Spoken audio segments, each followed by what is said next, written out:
Welcome to the Onside Podcast, a podcast on innovation-driven entrepreneurship. Join us on this journey as we amplify the power of disruptive ideas. A visionary entrepreneur, originally from the dynamic tech hub of Tel Aviv, Israel, Ohad has built more than 150 world-class products across various business sectors and technologies. He is a founder and CEO of Eris Software, which was successfully acquired in 2008, and the co-founder, chief product officer, and chief technical officer of Playtrex, a leading game development company. He's been a lecturer and a mentor at Start Tau at Tel Aviv University Entrepreneurship Center, and has advised hundreds of entrepreneurs in developing their vision, strategy, understanding their real potential, and product market fit. Now based in Halifax, Nova Scotia, Ohad is a global citizen with a global perspective on tech entrepreneurship, culture, and attitude. Ohad, welcome to the show. Hi, everyone. Thanks for having me. Thanks so much. I'm really glad that you were able to join us. I've just told our listeners a lot of really great things about you and some of your accomplishments, but I was wondering if you could kind of take us back a little bit and share a little bit about your journey and how you decided to try something new and move from Tel Aviv, a hotbed of tech activity and R&D, to Halifax, which is a little bit on the earlier stage of ecosystem activation for technology startups. Yeah, well, we ask ourselves only one question. What country could offer the brightest future for our children, like in 20, 30 years from now? And we realized that Canada was the best place on earth we can find for our children. And then we analyzed the different provinces and landed here in Halifax because Halifax, as we see it, have the perfect combination between nature, cost of living, and opportunities. Because if you consider the tech ecosystem status here, that's an opportunity from an entrepreneurial point of view. That's great. Yeah. We think that Halifax is a really up-and-coming area related to tech innovation and startups. I think recently in the Startup Genome Project put Atlantic Canada sort of on the activation stage. So we are seeing a lot of things kind of moving this way. And one of the things that's been interesting about this particular place in the world is the combination of easy places to be, nature, easy access to resources. So I think you've come to the right place, and I'm happy that you've become part of our ecosystem here. Can you tell us a little bit about, your background and how you became an entrepreneur? Sure. So 15 years ago, I graduated. I had a bachelor in computer science and math. And then I became a software developer in a huge firm in Israel. And I wasn't happy. I was actually pretty frustrated. I realized that I'm such a tiny cog in this huge machine. And eventually they fired me. I think they've made me the biggest favorite of all because eventually I was forced in a way to look for my own path instead of going in the same direction as everyone else. And so I tried to build one project and I failed. And I tried to have another product and failed also. And then I've done a couple of freelance projects. And throughout time, I realized that I'm really good at analyzing the business and understanding the whole picture, but I didn't have any business experience yet. So I wanted to have a business just to know how a business works. And so I founded Eris Software Innovation to build small websites. And then we grew with our clients. So I provided medium websites, then big websites, then huge websites. And at a certain point, when the Ukrainian market came to play, I realized I had to pivot because I couldn't offer their prices, and yet they were professional as we were. And so we pivoted the whole business to provide user interfaces and custom CRM-made systems. And with user interfaces, we had huge projects that we needed to provide like the whole product strategy along with the user interface because, the user interface is kind of the reflection of the business model. So with big tech firms, we were providing the whole user interface, and then an army of developers were developing and implementing exactly the user interface that we designed and characterized. But startups had a different set of challenges. So they needed more. So when we provided user interfaces, we helped them craft a better business model. And by doing that for a long period of time, we became the one-stop shop to build the whole product for many different startups. Because eventually we provided the whole thing, like from the business model through the product strategy and the roadmap. And then eventually we designed, characterized, and implemented these user interfaces and the product itself, except for the technology behind it. And at a certain point, I kind of realized I'm wasting my time because my clients were growing exponentially while I was growing linearly. So I thought, like, in 10 years of work, what is their potential and what is my potential? And I realized they needed something else, some other solution to leverage my time. In addition, we just finished a huge project at the time of a startup called FortiCloud, and we've done the whole thing except for the technology part. And I remember I realized at the time that these guys are going to sell their company in a couple of years. And then it hit me. I need to change the whole business. I don't want to be a service provider anymore because I realized that if I'm able to create world-class products, I should build a product company. And then I analyzed the different opportunities. Bear in mind that I had more than 150 projects experience altogether, so I could understand the cycles and the potential of every startup. And I concluded that only two sectors can offer amazing multipliers. So you can have 15 employees and create a $200 million company, if that's a global company, of course. And these two sectors are the infrastructure sector, like infrastructure cloud at the time, today infrastructure AI, infrastructure whatever, and the gaming industry. But the gaming industry had dramatically shorter cycles, so you would know in about 3 years of time if you're on the right track or not. And this is why on 2015, I co-founded Playtrix, which is a social casino gaming company. And with Playtrix, we've raised $4 million to build Wild Poker, which is a kind of different poker game. It's a poker game where we added a different layer of strategy that you can play one of the characters and you can allegedly cheat the game because if you're playing the giraffe, for example, you can stretch your neck and pick someone's card. Or if you play the shark, you can smell the weakest hand because you're a shark. At Playtrix, I was the CPO and CTO, which means that I've managed the whole product team as well as the development team, monetization team, and QA.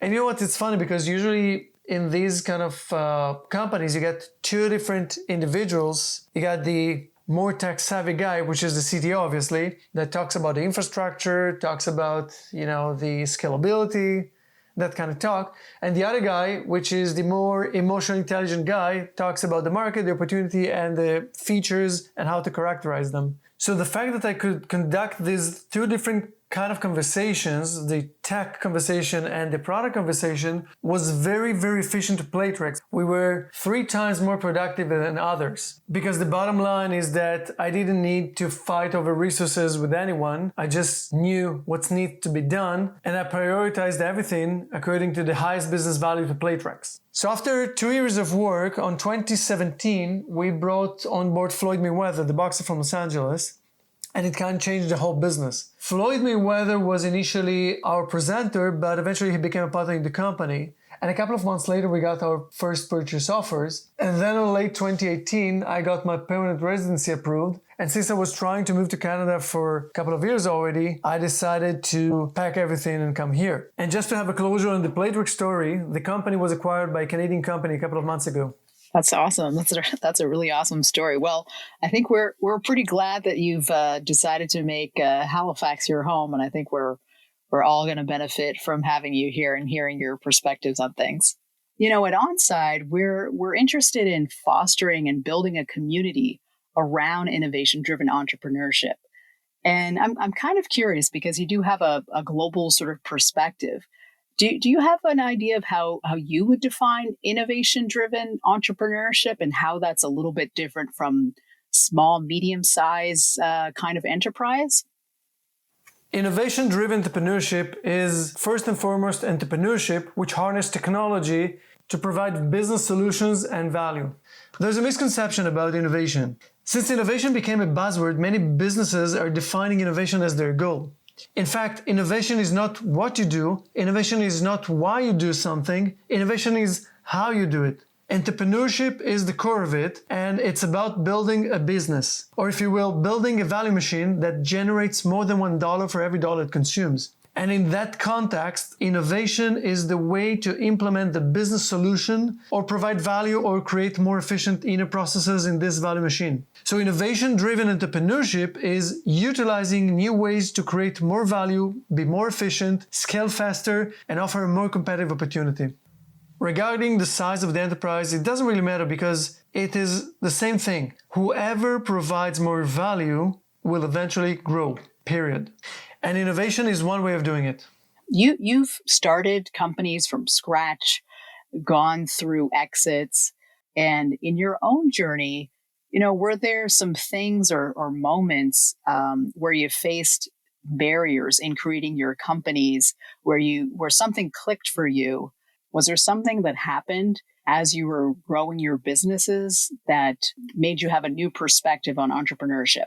The entrepreneurship journey requires you to change your perspective many, many times because you want to grow. And every step you make presents you a challenge, but an opportunity as well. And the way you deal with these challenges requires a whole different perspective. Because, for example, selling $5,000 websites is totally different than selling $100,000 websites, which is totally different than selling $1 million user interfaces. And then again, it's totally different than having your own product company and then scaling the product as much as possible with the global market. And if you're stubborn enough, you'll change your perspective every time it is required until you've nailed something, until you've solved the problem, until you've grown your company, until you've sold the company. You do whatever it takes to get you wherever you want. So to your question, you always change perspective. You always learn something new about people, about businesses, about money, about everything that surrounds you. You always have a different perspective. As long as you're growing and you're willing to pay the price that it takes to grow.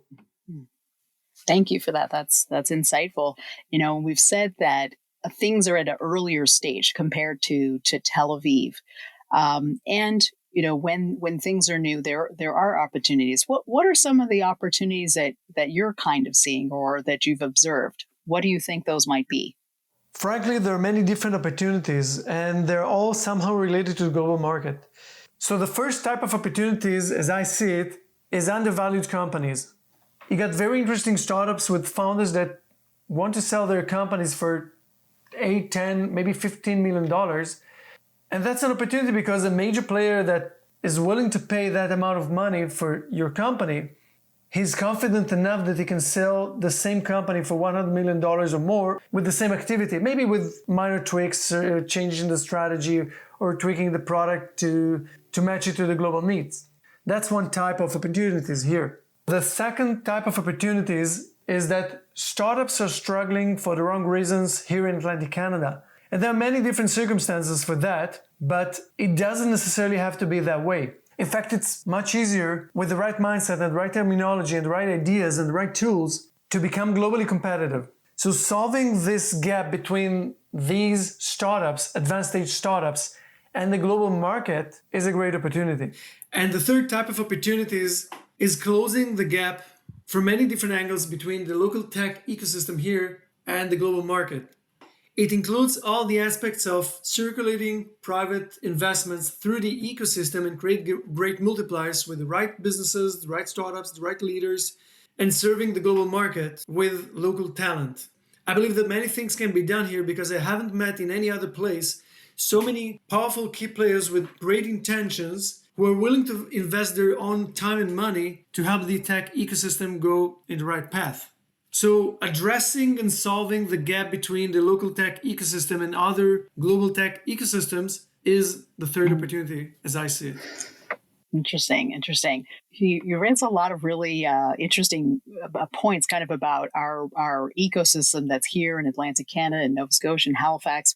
I think that this is something that we're trying to put our minds around. What are the things we need to do to be thinking about to advance the ecosystem here? Because we know we're at a very early stage. We've got super smart people. There's so many universities in this region. Lots of people who have a lot of technical capability to create innovation-driven entrepreneur companies. But one of the things that's been a bit of a challenge is, some of the skills, the risk taking, and some of those kinds of perspectives. Do you think that entrepreneurs are born, or do you think entrepreneurs are made? I believe entrepreneurs are totally made. It's just a matter of making the right decision every time and the willingness to pay the price. Because entrepreneurship is a set of incremental challenges that forces you out of your comfort zone every time and makes you decide how do you want to cope with your challenges. And the way you deal with your challenges is what will determine eventually if you'll be a successful entrepreneur or not. But it's a total decision you have to make every time to become a successful entrepreneur. So referring to your question, entrepreneurs are made by making tough decisions and surviving along the way. What would you say to somebody who says that they're not confident, or they're not sure if they have the right kinds of skills, or that they just they're not sure if they could be an innovation-driven entrepreneur? I'm interested in tech, I'm interested in entrepreneurship, but I'm not sure if I have the right stuff. What would you tell people? What's the right stuff that they need to have? Well, I'm sorry to disappoint, but there's no right stuff here. Entrepreneurship is like everything else. If you decide you want to be a world-class professional in something, you have to work hard, you have to learn hard, you have to play hard, and eventually you get rewarded for that. So it's the same thing here. It's just a matter of decision. You're in total control of your life, and whatever you decide to do with it, it's your opportunity or your problem. And you know what? I think that it starts with what you feed your brain with. If someone is looking for a starting point, start with replacing passive terminology with active or proactive one. So for example, I teach my kids to replace I can't with that's hard for me. Because in that way, I teach them that there's nothing impossible. It's only a matter of how hard you work towards your goals. And if you want something that hard, so you just have to work harder, because it's only hard for you right now with your skills and inexperience. We know that innovation-driven entrepreneurship leads to huge gains in just improvement in quality of life, of new technologies, new ways of doing things, more jobs, all of those great things, and creating the environment where these things can happen quicker and more readily is, I think, the thing that everybody is trying to figure out. Based on your experience of being here for a while, are there certain incentives or things that you think could be done to help foster a increase in this entrepreneurial culture and the rate of increasing innovation-driven entrepreneurs? What's your impression of the state of innovation-driven entrepreneurship in Atlantic Canada? To ignite a positive development within the local ecosystem, there are some short, mid, and long-term changes that will require courage and decisive bought actions with creative ideas to get actual results. I believe that there are 6 main challenges that needs to be tackled head-on. The first challenge is helping companies become more globally competitive. Because when you play in the global arena, you have to consider the fact that there are many other players that want to conquer the same market. So metaphorically speaking, is like competing in the Olympics versus competing in, local competition. You can be a champion in Atlantic Canada, but if you want to compete in the Olympics, it's a totally different thing. You have to be dramatically more efficient. You have to be much more out of your comfort zone. You have to be hungry to conquer that size of market and improve your business as fast as possible. And obviously you should be aware of your global value, because you might provide local value, but maybe the global market has better solutions. So that would be the first challenge. The second challenge would be to build future business leaders. Because I've met here so many world-class professionals like developers, designers, and other world-class professionals, analysts, but I haven't met too many business leaders that can actually execute from A to Z. That can take an idea and put the right strategy with the right incentives, with the right team members, offering great deal of value to their investors with real competitive advantage in the global market. So that would be the second challenge, to build the future business leaders that can actually take a company, take an idea, and make a company that's worth 9 figures or more. The third challenge would be to help the government improve its connection and its relationship with startups and put them on the right track. There are many different challenges related to that, and I think that the government plays a vital role in building these businesses, and their strategy eventually is what dictates the path these startups are following, in a way. The fourth challenge is lack of information about healthy ecosystem. And it starts with the relationship between the different key players and ends up with the leadership and the knowledge about how money is circulated through the system. And part of it has something to do with the sixth challenge I'm about to talk in a few seconds. But the other part of this challenge is the fact that there are not too many failure examples or conversations that everybody can learn from. The more productive meetups and events in Israel are the ones that are talking about the failures, because everybody can learn from your own failures, and you can also improve your business by listening to other failure stories. So this is the thing. Sharing is caring. And as long as you share your failure stories, you help others to succeed because they can learn from your challenges and how you cope badly with that. But now they know how to deal with their challenges better. And it goes both ways. When they share their failure stories, it helps you progress more and build a better business. I encourage any investor, any leader, any founder, anyone in the ecosystem to share their failure stories so everyone can benefit from that. The fifth challenge is about the relationship between major players and advanced stage startups. I've seen many examples of great startups that started the right way and eventually down the road they meet a major player that needs exactly that kind of solution. And it might go well, and it's very hard to refuse a $1 million contract, especially if you're a small startup. But sometimes these major players influence the roadmap in a bad way because they couldn't care less about your product market fit. And now you have to choose. Either you go with them and become a service provider, or you lose the contract to chase the global market potential. And unfortunately, too many startups chose to become service providers on the expense of their global potential.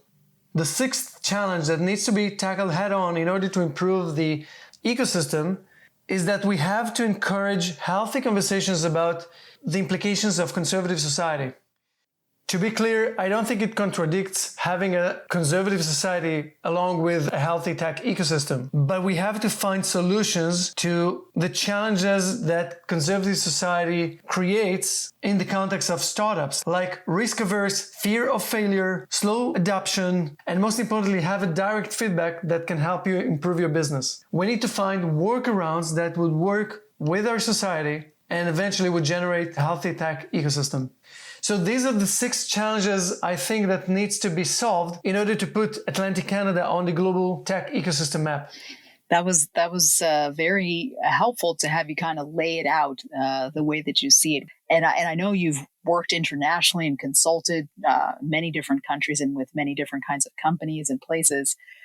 Is there another region or country that you think would be an interesting model for Nova Scotia to look at, or is there a place that kind of stands out for you, maybe other than Israel? Is there another place that you think, Atlantic Canada, Nova Scotia could really learn a thing or two from this particular place? Is there any place that stands out? I guess it's a question of what Nova Scotia aspires to become. You see, there are many different models, successful ones, all over the world. You got the Irish model, you got the Ukrainian model, and the Israeli model. So with the Irish model, you got a struggling economy up until around 95, when they began with the Celtic Tiger phase, as they call it.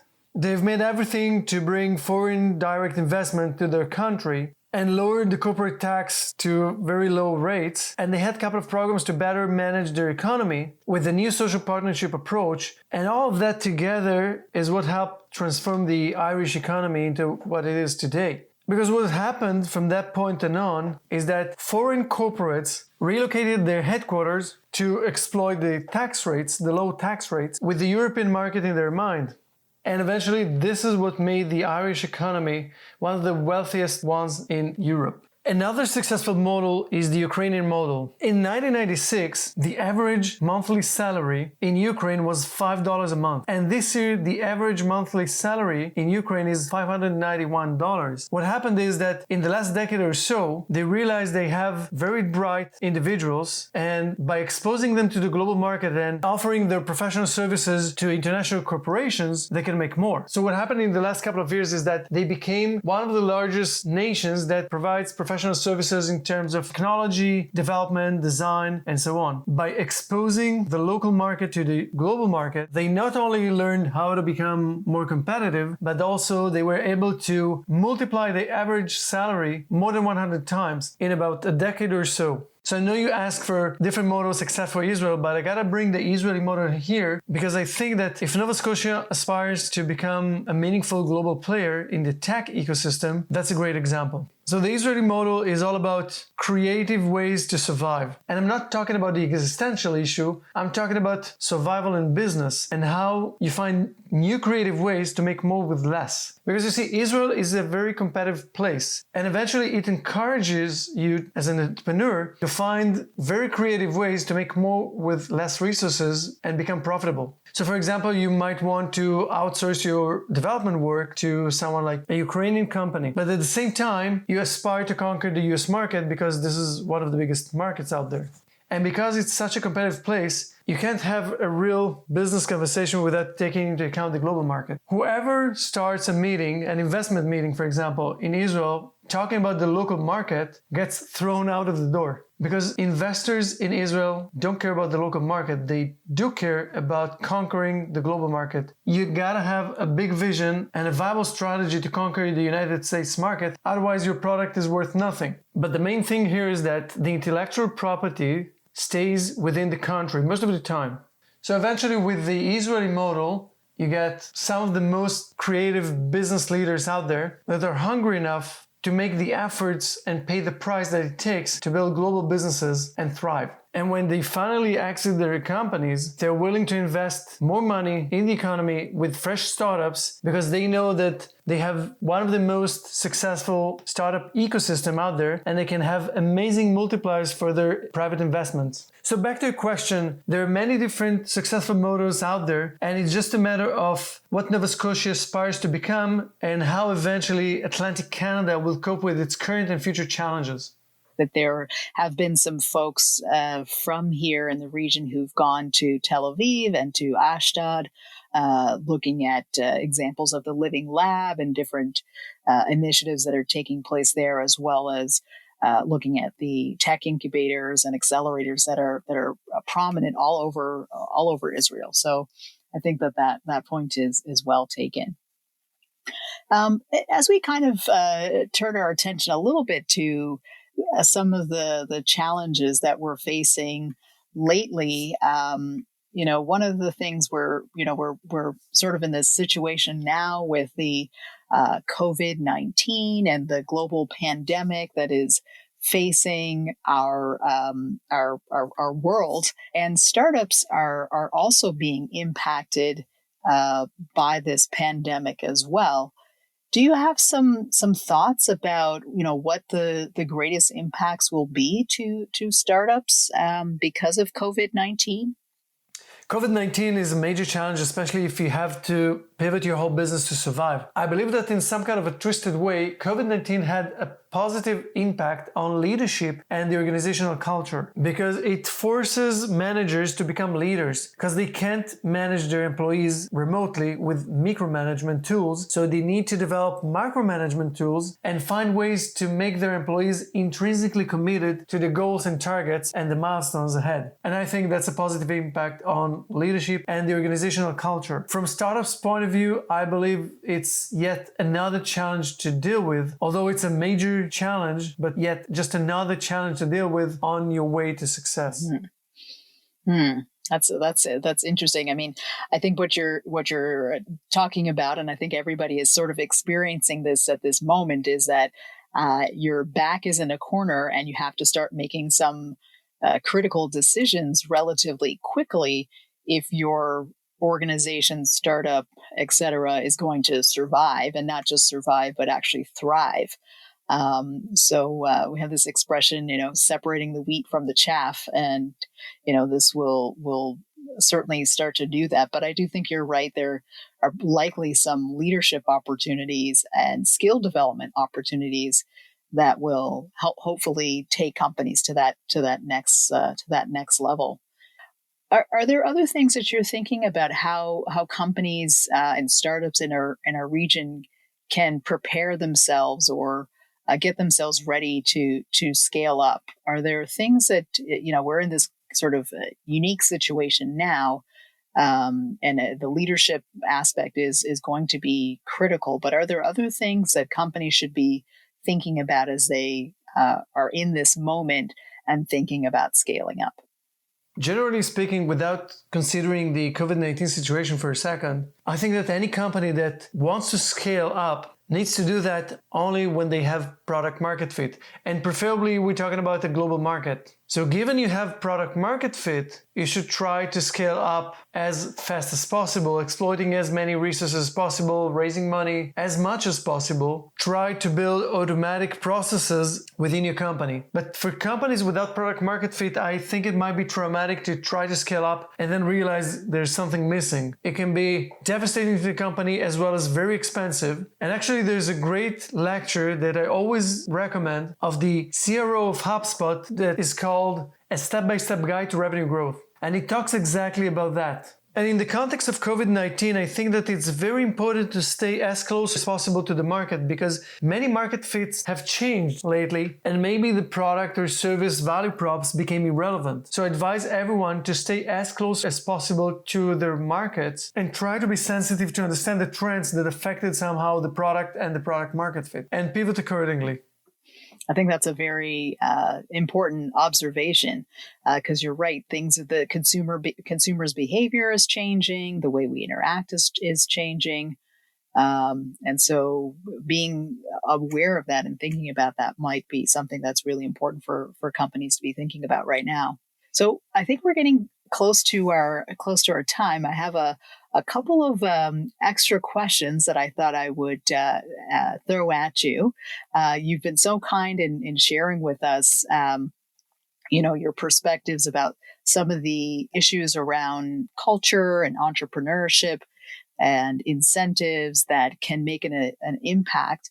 And shared with us also kind of the perspective of what's happening in Israel and the things that you see going there that could be good models for us to take a look at. And I have to be honest, I did sort of sleuth your LinkedIn profile because that's what people do nowadays. And I noticed that you had something on there that says that you are an exceptional autodidact. And I'm not sure if a lot of people know what an autodidact is, but I thought it would be really interesting if you could tell us what that is and why you think that's so important to entrepreneurship. That's an interesting question. Nobody asked me about it. So an autodidact is someone that can teach themselves new skills and absorb knowledge in a very efficient way. The same way I taught myself to play the piano and play many complex classic pieces, it's very handy in the entrepreneurship journey because you always have to learn something new. So yeah, I think that's very handy when you're an entrepreneur, but it also makes life more interesting. And you know what? It's not like I'm special or something. It's just a decision, a mindset that you can learn everything and you can do everything.